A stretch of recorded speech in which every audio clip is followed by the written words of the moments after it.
தலைப்பில் திராவிட முன்னேற்ற கழகத்தினுடைய சார்பிலே முன்னெடுக்கப்பட்டிருக்கக்கூடிய இந்த மாபெரும் இயக்கத்திற்கான நோக்கங்களை எடுத்துச் சொல்லியிருக்கிறார்கள்.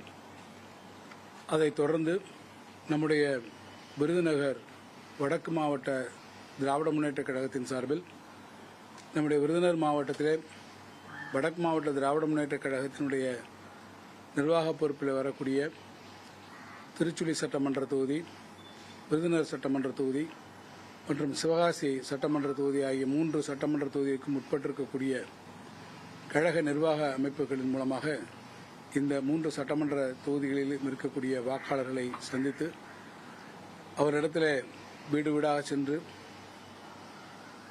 மிக முக்கியமாக தலைவர் அவர்கள் எடுத்துச் சொல்லியிருக்கக்கூடிய அந்த தலைப்புகளினுடைய அடிப்படையில் பரப்புரைகளை மேற்கொள்ளவும் கழகத்திலே உறுப்பினர்களை சேர்க்கக்கூடிய அந்த பணியை மேற்கொள்ளவும் இன்றைக்கு அந்த பணிகளை நாங்கள் துவங்கியிருக்கிறோம். இது ஓரணியில் தமிழ்நாடு என்கின்ற வரலாற்று முக்கியத்துவம் வாய்ந்த ஒரு முழக்கத்தோடு இந்த பரப்புரை பயணத்தை நம்முடைய மாண்புமிகு முதலமைச்சர் அவர்கள் தொடங்கி வைத்து எதிர்வரக்கூடிய 45 நாட்களில் தமிழ்நாட்டில் இருக்கக்கூடிய மூலை முடுக்குகளில் எல்லாம் இந்த ஓரணியில் தமிழ்நாடு என்கின்ற வகையில் பொதுமக்களை, வாக்காளர்களை சந்தித்து அவரிடத்திலே பரப்புரைகளை மேற்கொண்டு கழகத்தினுடைய நல்ல திட்டங்கள், ஆட்சியினுடைய சாதனைகளை எடுத்துச் சொல்லி அவர்களை விருப்பமுடையவர்களை கழகத்திலே உறுப்பினராக அவர்களை எல்லாம் இணைத்துக் கொண்டு இந்த வெற்றி முழக்கத்தோடு இந்த பரப்புரை பயணம் துவங்க இருக்கிறது. இது இந்த பரப்புரையை பொறுத்தமட்டில் ஏதோ உறுப்பினர் சேர்க்கைக்காக மாத்திரம் நடக்கக்கூடிய பரப்புரை என்று யாரும் கருதிவிடக்கூடாது. மாறாக இது தமிழ்நாட்டினுடைய மண், தமிழ் மொழி, தமிழர்களுடைய மானம் ஆகியவற்றையும் காக்கக்கூடிய வகையில், அவற்றை போற்றக்கூடிய வகையில் தமிழ்நாட்டில் இருக்கக்கூடிய ஒவ்வொரு குடும்பத்தையும் நேரிலே சந்தித்து அவர்களிடத்திலே இதற்கான முக்கியத்துவத்தை எடுத்துச் சொல்லி, இதற்கான தேவையை எடுத்துச் சொல்லி அவர்களிடத்திலே கழகத்தினுடைய ஆட்சி எந்த அளவிலே அவர்களோடு இந்த விஷயத்திலே ஒன்று இருக்கிறது. எனவே தமிழ்நாட்டு பெருமக்கள் அனைவரும் இந்த முழக்கத்தோடு ஒன்றிணைய வேண்டும் என்கின்ற வகையில் இந்த பரப்புரை மேற்கொள்ளப்படுகிறது. அது ஏதோ கழகத் தோழர்கள் வீடு மாத்திரம் என்கின்ற வகையில் இல்லாமல் ஜாதி, மத, அரசியல் வேறுபாடுகளை கடந்து அனைத்து குடும்பங்களையும் சென்றடைந்து அவரிடத்திலே இந்த பரப்புரையை மேற்கொள்ளக்கூடிய வகையில் ஓரணியில் திரள வேண்டிய அவசியத்தை நாங்கள் எடுத்துரைக்க இருக்கிறோம்.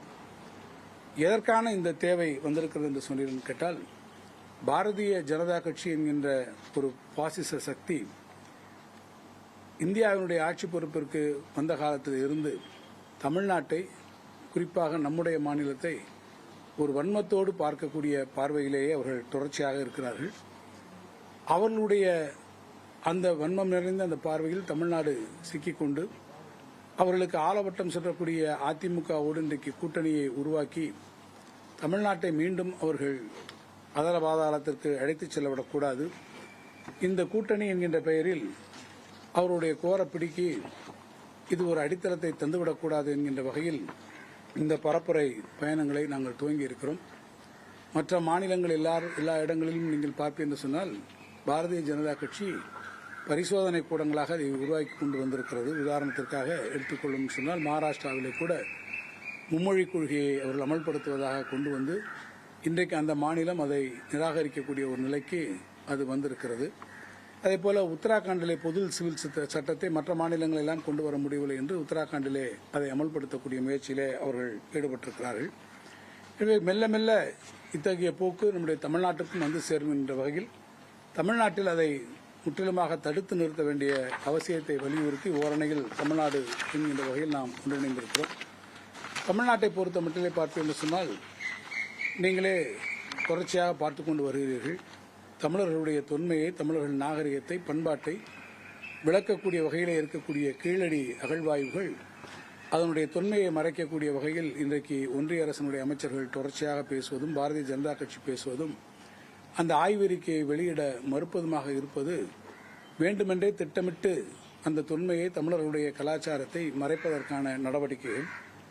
ஒருபுறம் இந்தி திணிப்பு, இன்னொரு புறம் நம்முடைய கல்விக்கான நிதியை நிறுத்தி வைப்பது, நேஷனல் எஜுகேஷன் பாலிசி என்கின்ற தேசிய கல்விக் கொள்கையை திணிக்க முற்படுவது, கூட்டாட்சி தத்துவத்தினுடைய அடிப்படை உரிமைகளை மீறுவது, நமக்கு நியாயமாக அளிக்கக்கூடிய நிதி பகிர்வுகளை நிறுத்தி வைப்பது என்கின்ற வகையிலே தொடர்ச்சியாக நாம் வஞ்சிக்கப்பட்டுக் கொண்டிருக்கிறோம்.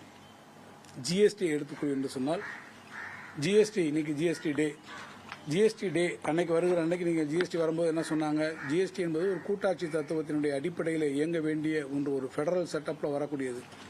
ஆனால் இன்றைக்கு ஜிஎஸ்டியை பயன்படுத்தி கொண்டு மாநிலத்திற்கான இருக்கக்கூடிய அந்த பிஸ்கல் அட்டானமி, மாநிலத்தினுடைய நிதி உரிமையை முற்றிலுமாக மறுக்கக்கூடிய வகையில் எந்த பொருளுக்கு எவ்வளவு வரி விதிக்க வேண்டும் என்கின்ற அந்த மாநிலத்தினுடைய உரிமைகளை முற்றிலுமாக இன்றைக்கு ஒன்றிய அரசு தன்னுடைய கையில் எடுத்துக்கொண்டு நமக்கு நியாயமாக கிடைக்கக்கூடிய அந்த காம்பன்சேஷன் அதை கூட நமக்கு கொடுப்பதற்கு மறுத்துவிட்டு, அல்லது நாம் கேட்கக்கூடிய நிதிகளை குறைத்து கொடுத்து வரிப்பகிர்வுகளை கேட்க வேண்டிய நியாயமான அந்த வரிப்பகிர்வை அளிக்காமல் தொடர்ச்சியாக நாம் இன்றைக்கு வஞ்சிக்கப்பட்டு கொண்டிருக்கக்கூடிய ஒரு நிலையிலே நாம் இருந்திருக்கிறோம்.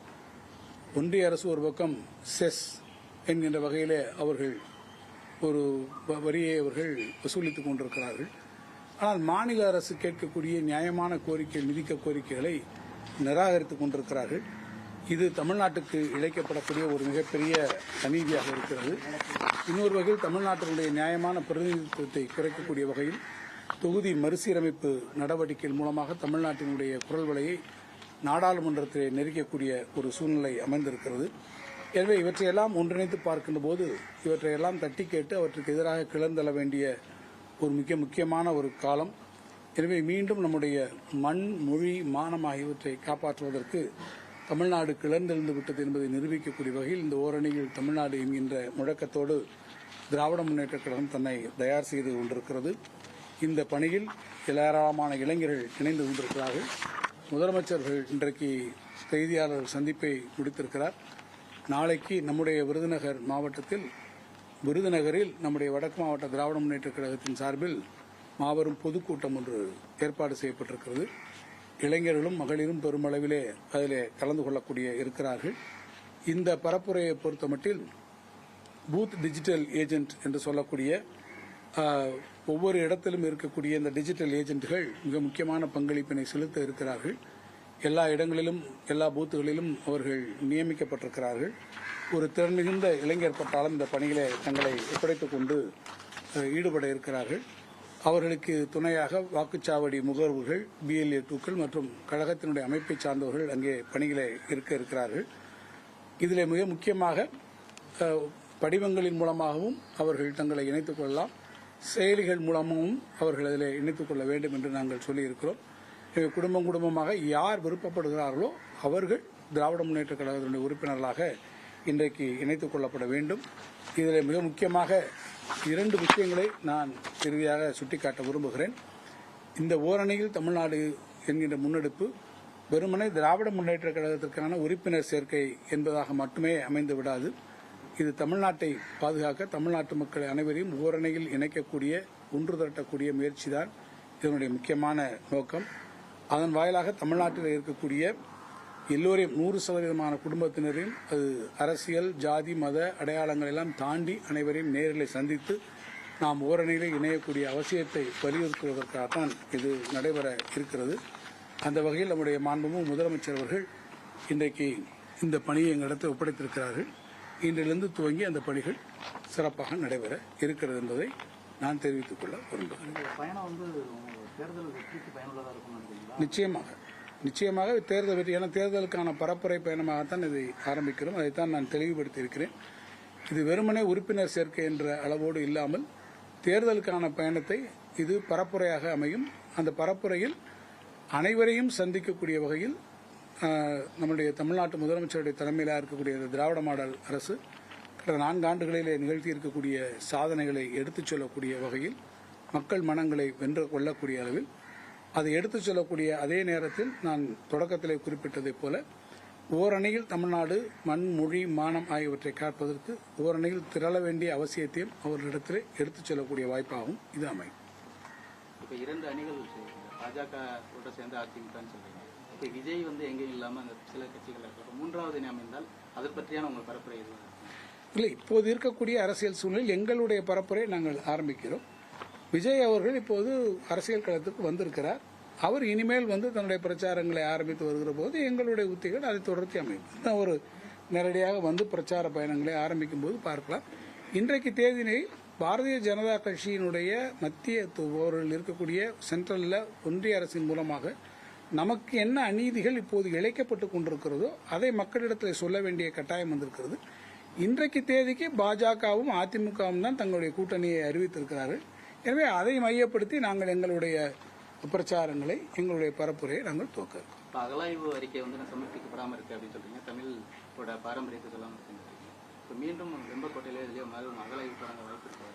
இல்லை, அடுத்த கட்டமாக பல இடங்களில் போறோம். கீழடியிலே கூட அடுத்த கட்டத்திற்கு போயிருக்கோம். ஒரு அகழ்வாவை தொடர்ந்து நடத்துவது என்பது அந்த சைட் எவ்வளவு ரிவீலிங்காக இருக்கிறது, அங்கே கிடைத்திருக்கக்கூடிய பொருட்கள் என்னென்ன பொருட்கள், அதன் வாயிலாக நம்ம என்ன அறிந்து கொண்டிருக்கிறோம், மென்மேலும் அங்கே நம்ம ரிவீலிங்காக வருமா, அது எந்த அளவிற்கு அது பண்பாட்டு அடித்தளத்திற்கு போகிறோம் என்பதை அது துறை சார்ந்திருக்கக்கூடிய வல்லுநர்கள் முடிவு செய்வார்கள். அந்த வல்லுநர்கள் முடிவு செய்துதான் அவர்கள் அடுத்தடுத்து இந்தந்த இடங்களுக்கு நாம் செல்லலாம், இந்தந்த இடங்களில் பண்ணலாம் என்று சொல்லி அதற்கு காபா என்று சொல்லக்கூடிய ஒன்றிய அரசனுடைய அந்த அனுமதியை பெற்று அந்த அகழ்வாய்வு பணிகளை மேற்கொள்வதுதான் நடைமுறையில் இருக்கு.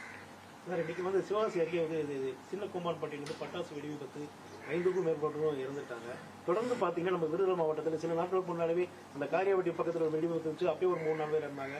இப்ப இங்க சிவகாசி தொடர்ந்து நம்ம மாவட்டத்தில் அந்த வெடி விபத்துங்கிறது வருட வருடம் நடந்து கொண்டேதான் இருக்கிறது. இதுக்கு எந்த அரசும் ஒரு தீர்க்கமான ஒரு முடிவு எடுக்க முடியலையா, இல்ல என்ன சார் இதை பத்தி? இல்ல, தீர்க்கமான முடிவு எடுக்க முடியாதுன்றது இல்லை. இதுக்கான ஒவ்வொரு காலகட்டத்திலும் நம்ம அவரோடு பேசுகிறோம். கடந்த முறை கூட நீங்க பார்ப்பீங்கன்னு சொன்னா இது எந்த வகையில் இந்த மாதிரி கடுமையான நடவடிக்கை எடுத்து நிறைய பேருக்கு இன்றைக்கு அவங்களுடைய லைசன்ஸ் எல்லாம் கூட ரத்து செய்யப்பட்டு வந்திருக்கிறது. தவறு இழைத்திருக்கக்கூடிய இவர்கள் மீது நடவடிக்கைகள் அவ்வப்போது நாம் மேற்கொண்டு வந்திருக்கிறோம். அரசாங்கம் எடுக்கக்கூடிய நடவடிக்கைகள் ஒரு புறம் இருந்தாலும் கூட இதையும் மீறி இருக்கக்கூடிய சில மனித தவறுகளுடைய காரணமாகவும் அல்லது வேறக்கூடிய இயந்திர கோளாறுகள், மின்சார பிரச்சனைகள் காரணமாகவும் இத்தனைய மிக மிக வருந்தத்தக்க சம்பவங்கள் நடைபெற்று விடுகிறது. இன்றைக்கு காலையிலே சின்னக்காமன்பட்டியில் நடந்த விபத்து கூட உண்மையிலே மிகுந்த மனத்திற்கு கஷ்டத்தையும் துயரத்தையும் அளிக்கக்கூடிய ஒரு நிகழ்வாக அமைந்திருக்கிறது. ஏறத்தாழ இதுவரை 7 பேர் உயிரிழந்திருக்கிறார்கள் என்று தகவல் வந்திருக்கிறது. சம்பந்தப்பட்ட நம்முடைய மாவட்ட ஆட்சித்தலைவர்கள், நம்முடைய எஸ்பி எல்லாருமே களத்திற்கு போயிருக்கிறார்கள். அவர்களுக்கு உரிய சிகிச்சைகளை கொடுப்பதற்கான நடவடிக்கைகள் மேற்கொண்டு வந்திருக்கிறது. ஒவ்வொரு முறையும் இந்த சம்பவங்கள் நடக்கிற மாதிரி கூட கிடையாது. தொழிலாளர் துறையினுடைய அமைச்சராக இருந்தாலும் நாங்களும் அனைத்து பேரும் இந்த விஷயத்தில் ஒவ்வொரு முறையும் அவங்களுக்கு சென்சிட்டைஸ் பண்ணி பாதுகாப்பு நடவடிக்கைகளை எவ்வாறு கொண்டு வர வேண்டும் என்று நாங்கள் சொல்லிக் கொண்டுதான் இருக்கோம். அரசின் சார்பாக ஒவ்வொரு முறையும் மாவட்ட நிர்வாகமும் அதேபோல தொழிலாளர் நலத்துறையும் இந்த விஷயத்திலே மிகுந்த கட்டுப்பாட்டோடு, மிகுந்த எச்சரிக்கை உணர்வோடு இவற்றை சரியான வகையில் செய்ய வேண்டும் என்று சொல்லிக் கொண்டிருக்கிறோம். அதை மீறி ஒரு இடங்களிலே இப்படிப்பட்ட துயர மிகுந்த சம்பவங்கள் நடந்து கொண்டிருக்கிறது. எனவே இன்னும் அதை வலியுறுத்தி இத்தகைய துயர சம்பவங்கள் நடைபெறாமல் இருப்பதற்கான முயற்சிகளை தமிழ்நாடு அரசு கண்டிப்பாக தொடர்ச்சியாக மேற்கொள்ளும். அது குறித்து நம்ம எல்லா விதமான நடவடிக்கைகளும் அரசாங்கம் மேற்கொண்டிருக்கிறது. அவர்கள் இன்றைக்கு கைது செய்யப்படுவதற்கான இதெல்லாம் கொடுத்திருக்கிறாங்க. எதையும் மூடி மறைக்க வேண்டிய அவசியம் இருக்காது. மாண்புமிகு முதலமைச்சர் கூட நேற்று சட்டம் ஒழுங்கு குறித்திருக்கக்கூடிய அந்த ஆய்வுக் கூட்டத்திலும் அவர்கள் தெரிவித்திருக்கிறார்கள். எந்த விதமான ஒரு ஒளிவு மறைவின்றி தவறு செய்தவர்கள் யாராக இருந்தாலும் சட்டப்படியான நடவடிக்கைகளை நிச்சயமாக முதலமைச்சர்கள் மேற்கொள்ளும்.